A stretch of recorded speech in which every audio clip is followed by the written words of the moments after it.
Welcome to the All Bullies Bad Podcast, challenging perceptions and shifting paradigms.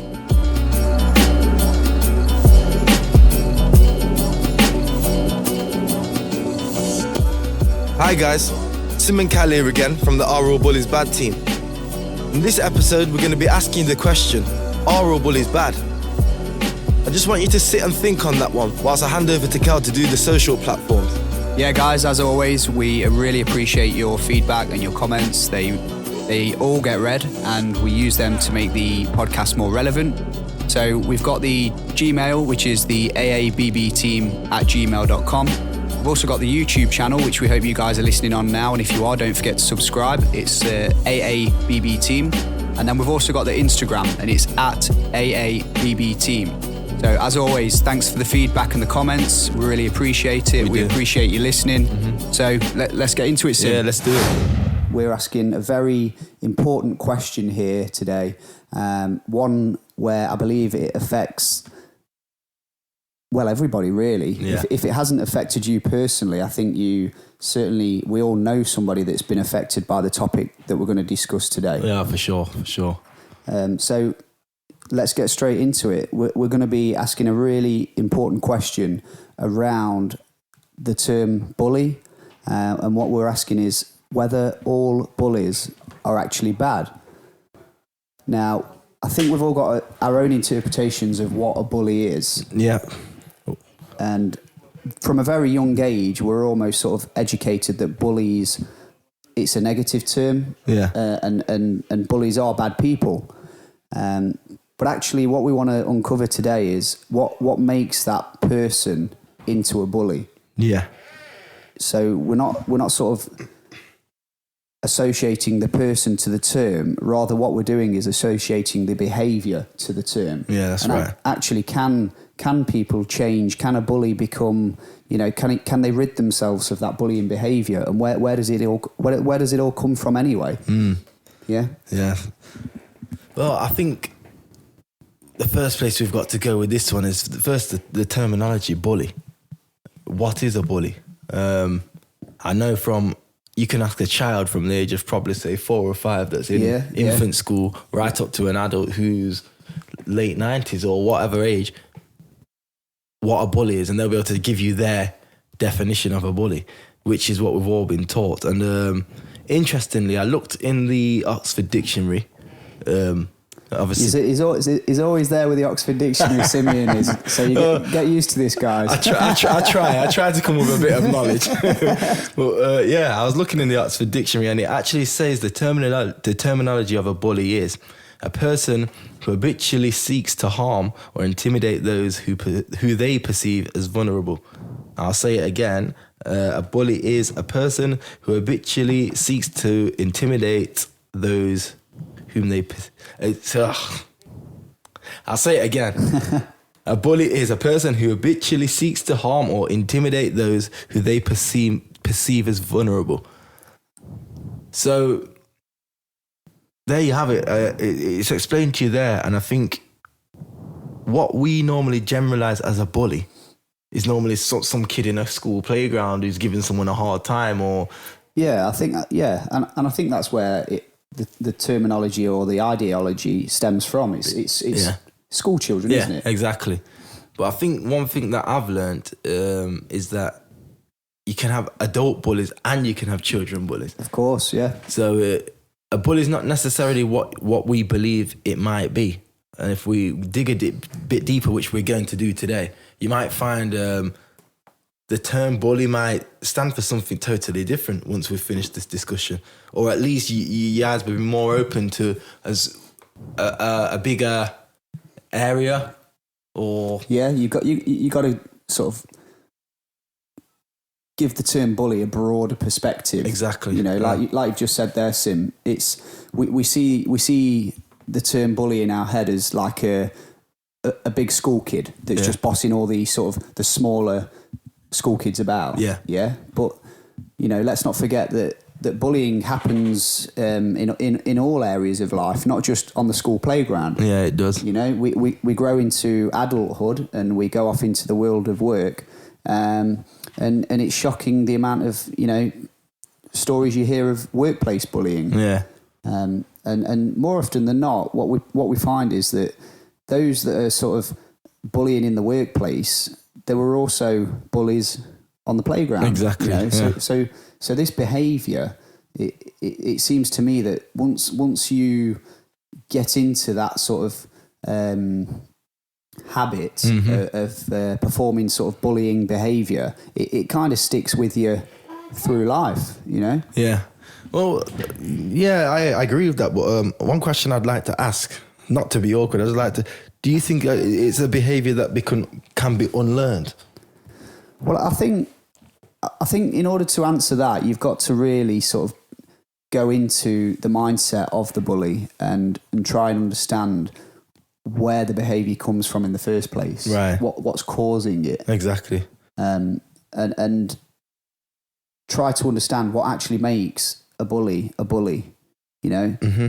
So, okay, you've said that to me now. Now my brain's starting to tick, so that's something that... and that's the idea, guys. Something would be wrong if it wasn't. But so now that you've said that, can we dive into that? Can we go into it a bit deeper and start to actually look at what does create one?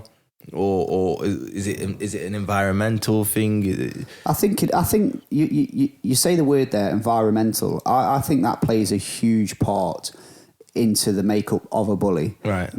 I think you've only got to look at the sort of various upbringings of what's represented on the school playground today. Yeah. And we're not saying this is a sort of definitive guide of, if a child has gone through these things, then they will be a bully. Yeah. But, what the rich kid whose mum and dad are happily married is, probably got just as much a chance as being a bully as what a kid who comes from a broken home is. Right, yeah. It's all about, in my understanding, and again, guys, whatever you're hearing on the podcast, we just try and give our perspective this is from our experience. Yeah, it's just our views. And as always, if something that we say resonates or you disagree with, then at the end of this podcast, we will give you our sort of social media channels, and by all means, get in touch. Yeah, please do. So yeah, as I say, Sim, it's not always A plus B equals C when it comes to bullying. Yeah. I think a lot of it comes from the parenting. Mm-hmm. I'd have to agree with that one for sure. Definitely has to do with something. Yeah. And if the parents can instill a grounding into the children, and, sending them off to school with the mindset that we're all equal, and we sort of have an appreciation for all other people, regardless of sort of race or religion, background, If the parents can give you that steady grounding, then you should be going to school with a lot more of a balanced mindset. Yeah, I agree with that. So basically, to start off with, we're saying if things at home are nicer or better than certain other households, then it stands you a better chance of going to school to actually learn you're supposed to. That's what school should all be about. We touched on it in the last subject. Yeah, we did. What school, the pressures of a school kid. Yeah. And we said that parents often send their children to school without an appreciation of the pressures that child is going through at school. Yeah. And it's a similar thing with bullying.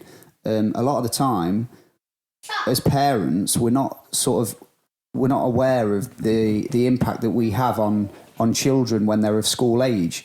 A simple argument at home during breakfast time, the school kid could go to school with that still on their mind, and that could manifest as bullying behaviour. The aggravation that they've sort of held inside from something that was discussed at home or argued about. They could take that to school, and who knows how they'll vent that frustration. Or even as another example, I remember being a small child. Many moons ago. Many moons ago. In our household, we always used to tell each other to shut up, or you're an idiot, or this, which is obviously learned. I'm not going to say which parent it came from, but it's learned. And we used to have, there were family friends, quite close family friends. And if we went to their house, if we told each other to shut up, the man who we called uncle, just out of respect, Yeah. he was like, you can't say that. That's a naughty word, like, as if it was a swear word. So again, it does come down to what you've learned in your household. Like if, for example, that family think telling someone to shut up is almost as bad as swearing, then they're going to go to school being very polite, very obedient, you know what I mean? And they're going to come across someone who's very overpowering, who would automatically be deemed as a bully. Maybe just because that's how they were taught. So I think you've definitely got a point there. It's what standards do you set? What family standards? Yeah. And I think, I mean, I come from a household where I have a younger sister, an older sister, and an older brother. Yeah. So we're always sort of fighting for dominance within the household. Yeah, I can relate to so we're that. always, whoever shouts loudest gets heard. Exactly. You know? Yeah. So how does that kind of manifest at school? Well, you're in a group setting again, so more often than not, you're overpowering those around you who maybe don't come from a family setting that's got a few kids at home. Yeah. So, I understand that. So without knowing, you're kind of shutting off these sort of shyer people. Yeah. You know, yeah. all the kids that aren't as prone to standing up and shouting over across other people that are also trying to get their point across. Yeah. So I think sometimes we have the danger of actually portraying bullying behaviour without actually knowing it. Yeah, no, I can agree with that. That's the norm in our house. Right. And that kind of goes back to what you were just saying, right? Yeah, it does. That just clarifies that basically. So we can understand that a so-called bully can be created by your environment, which you've Definitely, learned. yeah. Excuse me. So now we've discussed like a bully on a playground type of thing. But what I'd like to ask or question is, for example, you grow up when you go to work and whatever else, you have the tax man, you have who else can I say, debt collectors or whatever else, who will come to a family who they know can't necessarily pay off a debt, but they're adding interest. And they say, you need to pay by this date and you need to pay this much. You might not have that much and you know you can't pay by that date, but interest is being added. I ask, is that not bullying as well in a larger scale? But it's deemed as okay because it's the government doing it to us. Well, this one, I think you've just thrown a massive curveball in at this one, Sim, because I really wasn't expecting such a question. But yeah, wow.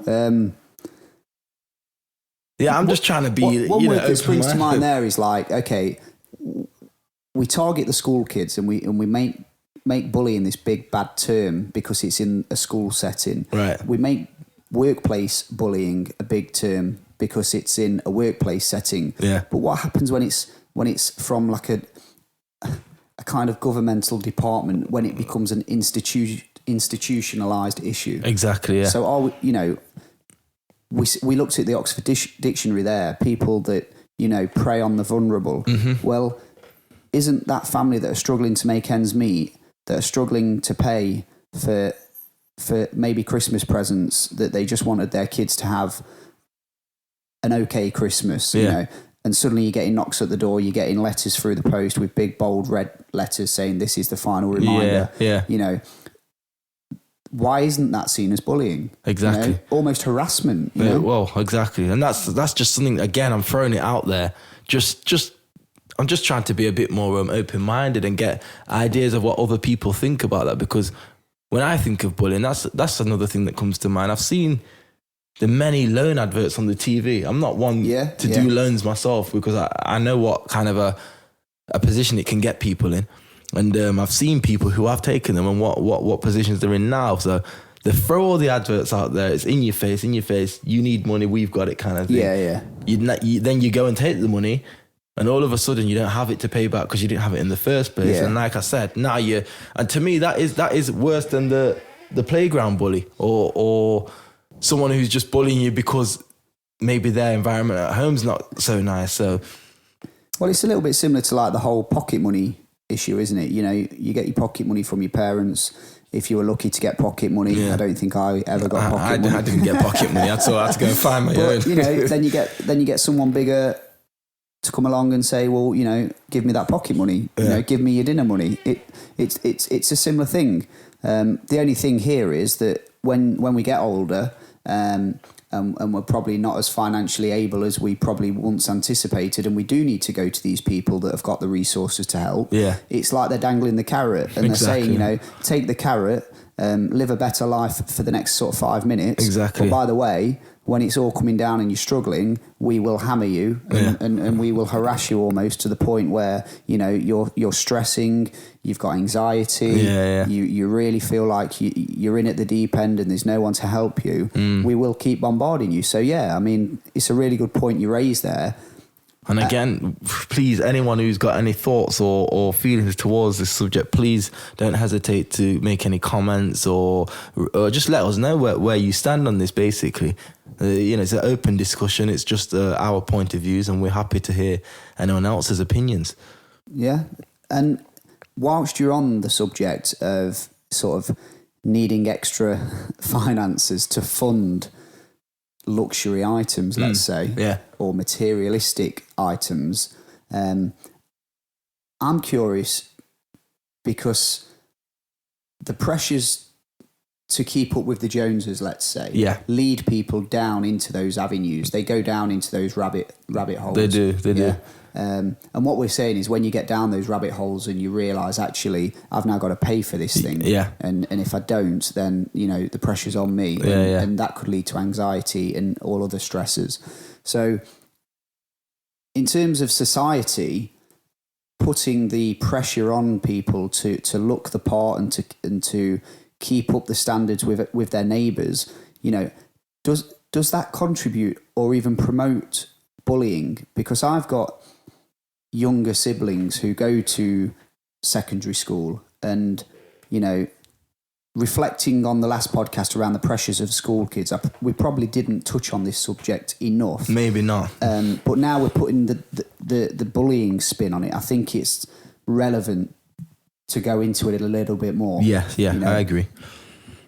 A society is always trying to bring out the next big thing, and the pressure on young people now to acquire those things because they're scared. They're scared of being singled out. Being left out. They don't want to look like the odd one out. No. This was huge when I was at secondary school. I assume it's only escalated. Oh, for sure. Because of the sort of ramp up in social media. For sure. So do we have an unfortunate society that puts so much pressure on young adults now to keep up, and does that pressure escalate into people being bullied? Oh yeah. 100%. Personally, 100%. I agree with that statement. I do, because not only we didn't have, like I said last week or when we spoke on the last subject, we didn't have we weren't allowed phones at school. Now they're allowed phones at school. Yeah. Now it's okay, you're allowed a phone. Which one have you got? Yeah. Hang on. There's a new phone coming out every half a year. Why ain't you got an upgrade? Yeah. And I know for me as a man, I'm not really too interested in the latest technology. I have a smartphone and I can do what I need to do on it. But people are always looking at me. Oh, do you know that's 2 years old? Do you know that? Yeah. I'm saying, yes, I do. So why haven't you upgraded? It's like, you know, they can't believe I haven't upgraded. And I'm thinking in my head, why have you upgraded? Yeah. And the reality of it is just because something new has come out. So you're playing a game, in theory, that you're never going to win. You can never be ahead of the technology game, because the minute you get it, it becomes old, and half a year later, there's a new one out. How can you, unless you're producing the goods, how can you be ahead of that game? That's my question. And then also, we've got not just smartphones, you've got cars, you've got new build houses. It can happen in any area, any situation that you look at. There's new things coming out all the time. And like you said, keeping up with the Joneses, it becomes a really big problem for some people. And these are all things that are fed to us on a daily basis through the TVs, through advertisements on the roadside, you know, just anyway, these things are being fed to us. So again, is that not like a fault? Is that not forcing us in brackets, bullying us into getting the stuff that we don't actually need, but because we've seen them, we now want them. It's a vicious circle, really, because now, as I'm listening to you there, Sim, you're sort of triggering a load of thoughts in my mind, and they're all thoughts that we've discussed briefly. Yeah. And now I'm looking at it, I'm taking a step back. I'm seeing this whole, it's like I'm seeing this whole kind of movie script in front of me. And what I'm seeing is you've got a child who goes to school worrying because they know they come from a family setup that can't afford the latest technology. They can't afford the latest smartphone. They can't afford the latest trainers. Yeah. Because they know that if they don't have them, they're going to be singled out and potentially bullied. Yeah. So that child will then go home and put crazy pressure on the parents, you know, to have the latest things. And as parents, we don't want our child to be bullied. That's the last thing we want. Yeah. So what do? We turn to the loan sharks, like what we've just discussed. Yeah. So you've got a child that's got pressure coming from school to keep up with the latest designer labels and the latest trends, then transferring that pressure onto the parent. The parent, to alleviate that pressure, will apply for a loan or will borrow money to provide for that child so that they're not singled out or bullied. But then the parent will then receive a level of bullying from an organisation who gave the loan. Yeah. So you've always got this kind of cycle of pressure, and all it is a transfer of pressure, and it just seems to never end. You're right. Until you escape that rat race of always wanting the latest trend or designer label. Yeah. I think, which I don't think you ever will. Oh no, you'd never. Like I said, unless you're a producer, I personally believe that you can never be ahead of the game, or unless you found. No, not everyone is at this end of society. Some people are doing all right for themselves and can afford to get their kids nice things, and I guess that's where the pressure comes from. Those type of people. So it's not really those we're looking at right now. I think it's the ones who are suffering as a result of not having the nice things, or. It can go just past things as well. It can just go to treatment. Some kids are treated nicely. Some kids are, hold a good relationship with their family, and even that can be something for someone to be bullied about, because some people have got longing for certain things, you know. And so it's a really broad subject, if I'm honest with you. And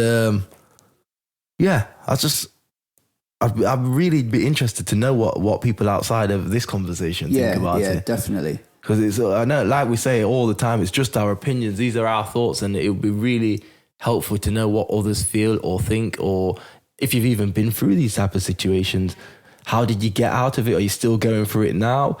And Do you know what I think it is, Sim? I think a lot of it comes down to sometimes we don't see ourselves as bullies. We see ourselves as popular. And if I'm in a group of friends at school, and there's the typical suspect or the person that, well, everybody says this to them, so it's accepted. Yeah. So if there's somebody in the year that, you know, is renowned for never having the latest trainers or something, you know, if there's someone doing PE and all the time they're the ones who's got like really, you know, worn-in trainers, or the old plimsolls. and because it's like, well, everybody says it to them, so what's the problem, you know? So it becomes okay, and it's only when you look at that behaviour from the perspective of the person being bullied that you actually understand, no, it's wrong, and that is bullying. Yeah. But as the bully, you don't see yourself as a bully. Like somebody could say to me, well, at school you bullied me, and I would laugh, you know, just because there was no way that I was a bully at school. Yeah. But actually, when you get a bit older and you reflect on some of the things you did at school, you know, I can think of a few people right now in my year at school where, well, they were the ones that were always the target. Yeah. And it was almost like, I'm sat here now thinking, you know, if you knew that you was going to be targeted, then why not change a little bit? Why not put some pressure on your parents to buy you the latest clothes and things? Yeah. You know, but then I think, well, that's crazy, because that is just feeding this whole cycle of bullying. It's actually people like those people who aren't interested in the latest trends, that if we had more people like those, eventually bullying would stop. Oh, it would. And you know what?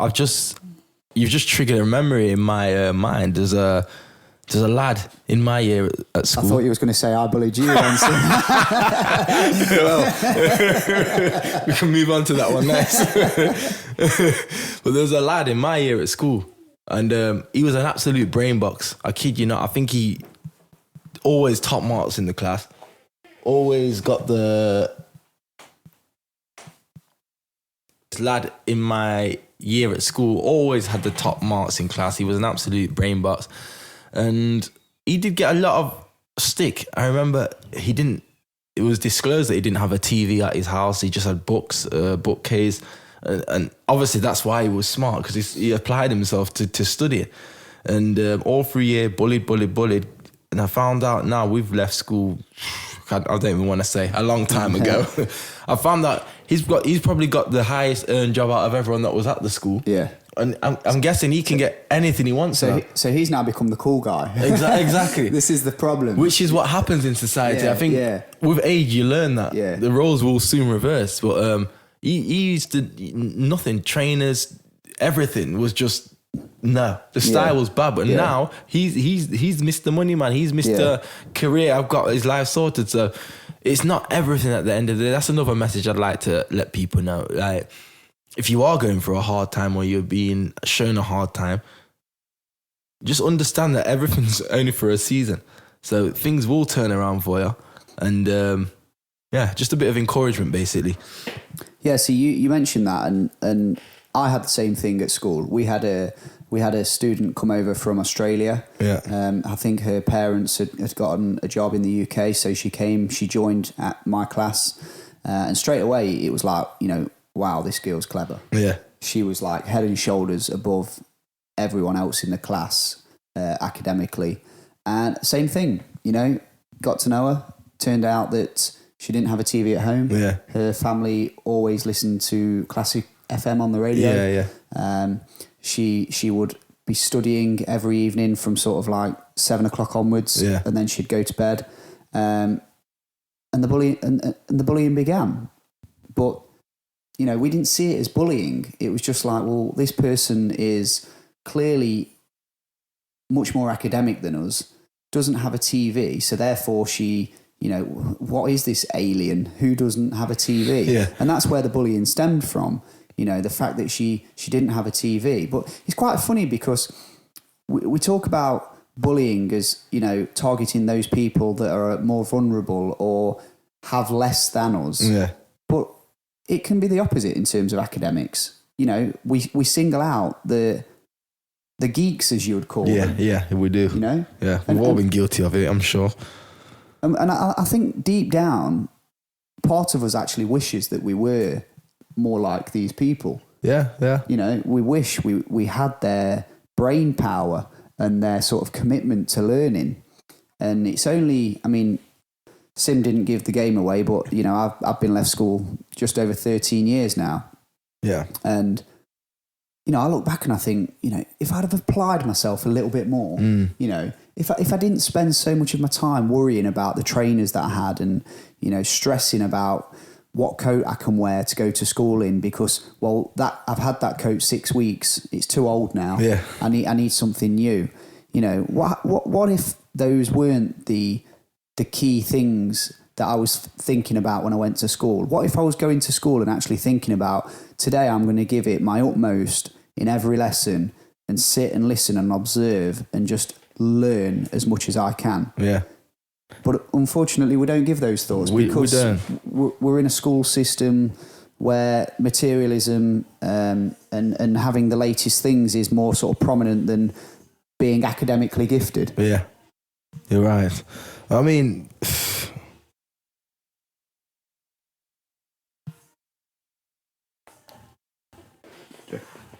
Yeah. So basically, if we could go to school, I'm not hoping it can go back in time here, but I'm saying if society on a whole could go to school and focus on academics instead of image, focus on everything that we actually go to school for, and stop being drawn into this, my coat's better than yours or my trainers are newer than yours kind of game, then on a whole, the world would be a better place. But again, we're going to go back to advertisements and stuff. Why are we fed all this advertisement and marketing the way that we are? Because it's all for a reason, and it's creating money. Well, yeah, that's the first obvious answer. But my question is, do you think they realize what they're doing? Do they need this division in society? Do they need people to feel left out? Imagine if we actually all fused and worked together as a human race. What could we actually achieve? Yeah, I think that's a good point you raise, and I personally believe that if we can have a new generation that have been raised accordingly to remove all of the pressures that advertising and marketing campaigners bring to the world, and we can turn our back on that, then in one generation we could potentially wipe out bullying. We could, and that would then have a knock-on effect to a lot of other sort of issues within the world. Yeah. Things like suicide, because let's not forget that that's a very real issue. Yeah. People actually end their own lives because of the effects of bullying. Yeah, it's true. It's a sad truth, But this is the world we live in, and if we can raise a generation of people or individuals to actually just embrace life and not succumb to the pressures of this materialistic world, then we could find ourselves in a bully-free world. Mm. But one thing I am curious about, Sim, is I was sort of scouring the internet to try and sort of find the nature of bullying, and one thing that struck me was that we touched on it at the very start about the term bullying being so heavily linked to the typical bully in the playground. Yeah. But then also there is the bully in the workplace as well. Yeah. And then there's the bullies at home, sort of when your brothers and sisters want dominance, they can portray bullying behaviour. Mm-hmm. But also bullying takes place in nature. Yeah. You've got animals that you have that bullying instinct, of course, because they want the dominance. Yeah. And it was quite interesting because the piece I found on the internet was going more into this whole idea that bullying it's kind of a chemical imbalance in the brain in terms of it's an alpha instinct to want dominance over those that are sort of more vulnerable to yourself. Right, yeah. So taking it away from the kind of materialistic world, looking at the actual biology of humans or animals for that matter, mm-hmm. Are we always going to have these, I'll call them organisms, that naturally portray bullying type behaviour? Again, first off, I'd say I believe so only because of the way we are nurtured. And every household is totally different, as we say. So you're going to have parents who have been bullies their whole life, who are going to teach their children to be bullies. It's like dog eat dog kind of thing. Some people are scared of being bullied, so they bully. Yeah. Some people bully because they've been taught to bully. It's like attack is the first form of defense. Exactly. Yeah. So until you can reach inside each individual and find out what it is personally that's making them the way that they are today or tomorrow, then I think it's going to be hard to solve it on a whole. That's not to say it can't be solved, but it will be very difficult. Yeah. We talk about parents a lot, and one sort of quote that I was sort of struck by on my way into the studio to record the podcast was that, parents are more often than not their child's first bully. Right. It's interesting. And as parents ourselves, that just kind of stuck with me because, again, going back to this whole idea of, I wouldn't call myself a bully. Right. But then if I look back on some of the occasions when I've been at home with my 4-year-old son, and I've raised my voice or felt that in order as a signal that he's listening to me and acknowledging how mad I am, he has to cry. You know? Yeah. And until he's actually upset, I'll just keep on at him because I will just see him as not listening. So, you know, that's bullying behaviour. Yeah, I agree with that, and I can relate to it as well. But again, is it because of that's how we learned ourselves? It could be, yeah. Yeah, we didn't wake up and think this is what I need to do to make him listen to me. It's all learned behaviour. So, you know, we have to question. We have to keep going back and back and back, and then, you know, when you get to the actual source, then I think you can answer the overall question. Yeah. It's a bit like in engineering terms. If you're trying to find the root to a problem, you'll often ask why 5 times. Yeah. So, you know, you'll say to the person who's bullying, so why are you doing that? And they'll come up with an answer. And then you'll ask, well, why are you doing that? And they'll come up with an answer. Until eventually you've peeled away enough layers that you've got to the root cause of whatever is troubling that person. And it's only then when you get to the real root cause where you can actually sort of investigate and see, well, how can we remove that from this person so that they're not going forward in life and being branded a bully. And at the very start, we looked at the environment.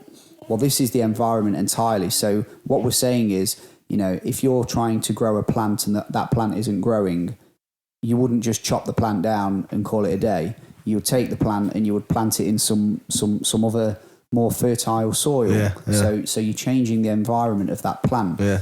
Exactly the same idea here. So you could have a kid who's been kicked out of school simply because they've been seen as a bully. They go on to their next school and they do exactly the same thing. But then they could go on to a third school and everything could change because suddenly they're in an environment what actually listens to their needs and understands them better and treats them fairly. Because that's the other thing is, you know, do we give bullies a hard time? Is it a little bit like an elastic band where we put so much tension and pressure on an individual that eventually they're just going to snap? Yeah. And once they snap, that's when they say, you're a bully. You're a bully. You need to be kicked out. You know, without realising that we're the ones that are actually pulling on that band. Yeah. I think you've got a good point there. Yeah, I think once labelled, it is very easy to then just lead them down a certain road that those people before have gone down. Yeah. So we know what this type of like is only going to be like this, and it might be the case with some, but like I like to keep saying, every individual is different. Every individual has something different about them. That even if someone with a similar case has come before, something's not quite the same with this person. So how can you tarnish them all with the same brush? I don't know.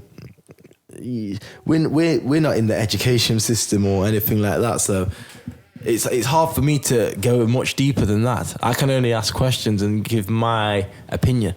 Do you know what I mean? Yeah, which makes it a little bit difficult. But again, anyone out there listening that can help us or understand more, please don't hesitate to. It definitely contact us, yeah. But what I'd like to sort of try and get somebody, if it's possible, is that has anybody got any like examples of, you know, where they've taken a kid who the previous environment's labelled this kid as a bully, but then, you know, you've put some measures in place, you've put a few exercises in place, you've worked with this kid, and then it's like they're a different person. You know, the bullying behaviour has stopped. They're moving forward in a positive way. Yeah. And I guess that would sort of answer our question that are all bullies bad? Well, the behaviour's bad. Yeah. Definitely. You know, we're not advocating, when we say that, we are not advocating bullying behaviour. The behaviour is always going to be bad. What we're saying is, let's take a step back for a few seconds and just try to understand what it was about that person that led them to the point where they performed any sort of act that could be deemed as bullying. Yeah. Yeah, I think that's very deep, and it's totally right. People do, instead of judging, And I try to do this myself. It's something that I have practiced, so it's not something that I'm trying to say go and do it, and I'm not doing it myself. I try not to judge. So if we come across, like you've just said, someone who's deemed as a bully, ask yourself, why are they a bully? Okay, and then you come to your conclusion. Okay, and ask again, so what do you thinks them in the position that they're in then? And then once you work out why they're in that position, what led to them being in that position? And then, just keep digging the 5 whys, like you says, and then you can learn something about somebody as well. Instead of just labeling them, you can learn more about a person that way. And then you might actually have an understanding of the individual themselves and not the title, the bully. So I think it's very important that you give people a chance. I mean, some people say some people don't deserve chances. I don't know how strongly I agree with that. I think everyone deserves a chance, because without someone giving someone a chance, you can never improve or move forward. You know what I mean? As bad as you are, if everyone writes you off, then okay, you can't improve. But if 10 people decide, I'm going to help and work with this guy, improvements can be made.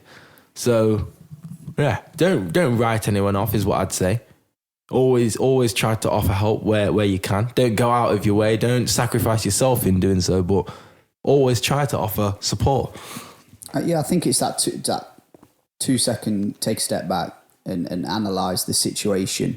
And I'm sure we've got sort of professionals in the education industry that if you are listening, I'm sure you've got very strong viewpoints on this, because, it's you guys that will be on the front line of this. You'll probably come into contact with bullying behaviour on a daily basis. And there's probably people out there in the schools that, that they are performing bullying behaviour, but deep down, the teachers know that this person isn't a bully. They're just doing it to fit in. They're just doing it because of their sort of social environment. Their friends all do it, so I'll do it. And it's going back to this whole point of peer pressure. Is the actual person being pressured into doing wrong a bully? Or is it just the fact that, it's the person that's putting the pressure on them that are the real bullies? Yeah. I mean, that leads me to ask this question. It's going to slightly change the direction of the conversation, but the title bully, could we change that title and use it as something else then? So you ask, are all bullies bad? Well, this is the funny thing with the bully term, because if you get a bully, you're calling the person a bully. Like, forget their name. Yeah. They're known as a bully. A bully. That's it. But yet, with any other negative trait, a racist, an alcoholic. Yeah. You don't say, oh, there's the alcoholic. You call them by their name still. Yeah. But yet with the term bully, it kind of like comes before anything else. Yeah. And it's there's like a real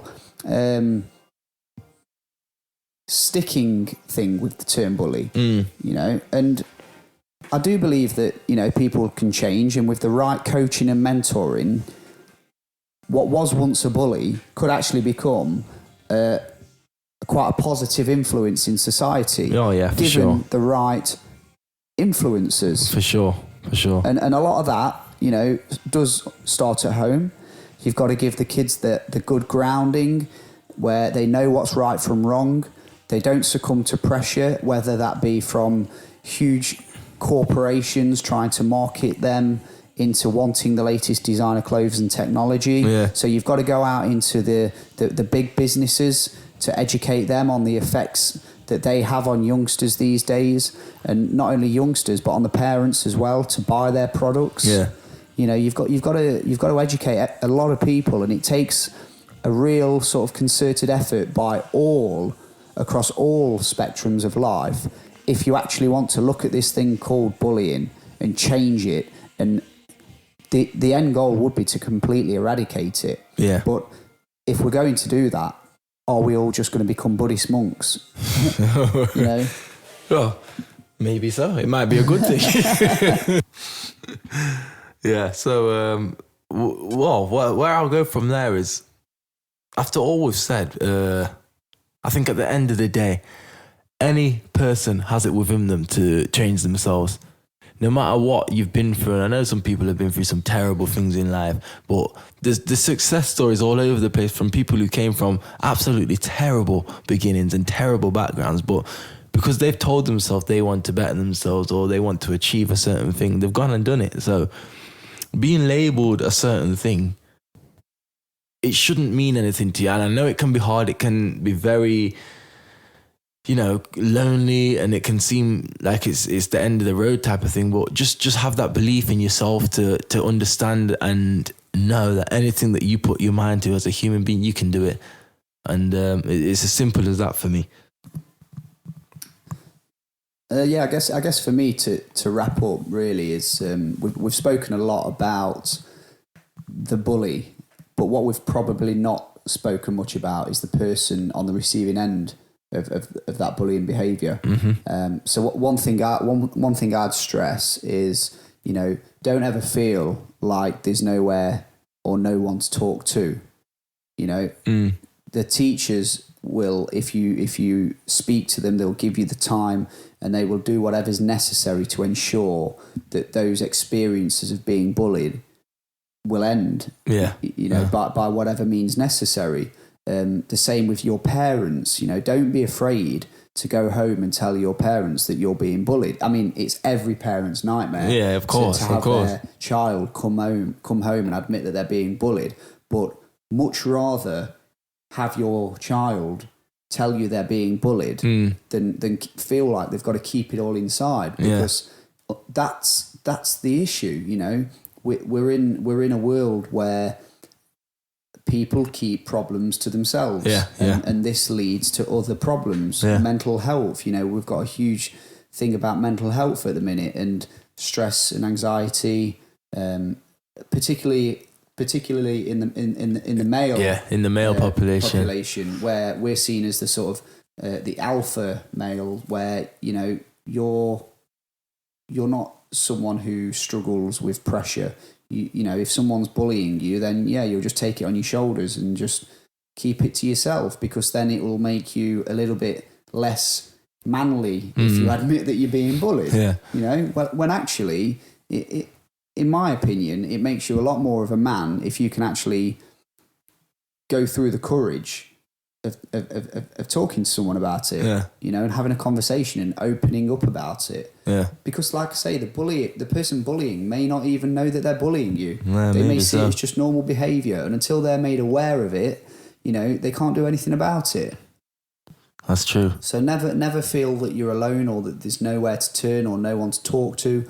By all means, please just talk, just share. It doesn't have to be family either, does it? It doesn't have to be, because some people don't like to share with the family. I'm one of them. Yeah, I'm the same. I go to see a therapist. I go just simply to get stuff off my chest, to release. You need to release, because if you bottle up, you will explode one day. And that's something that I've learned. You can't. I used to really just store everything inside and hope, and it's not going anywhere. I've brushed it under the carpet, but guess what? That dust is going to soon lift the carpet off the ground, or as some people say, lift skirts, and it will come to light. You know what I mean? So in any way, just release. Sister, brother, friend, uncle, auntie, elder, therapist, anybody, just release. Talk to somebody, please.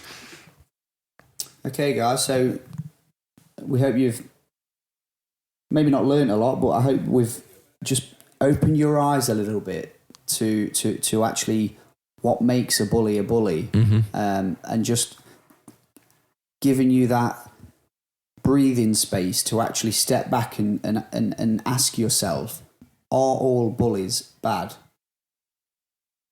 And hopefully this podcast has just changed the answer that you'd have usually given to that question.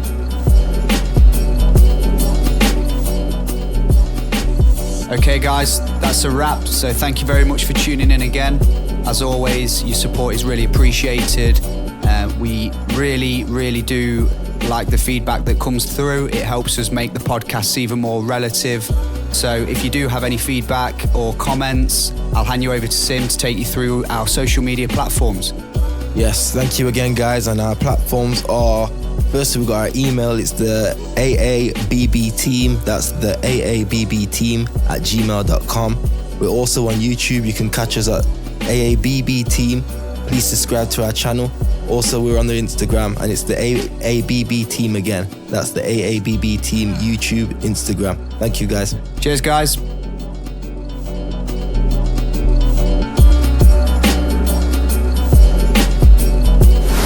This podcast was recorded and edited by Prince Bazza.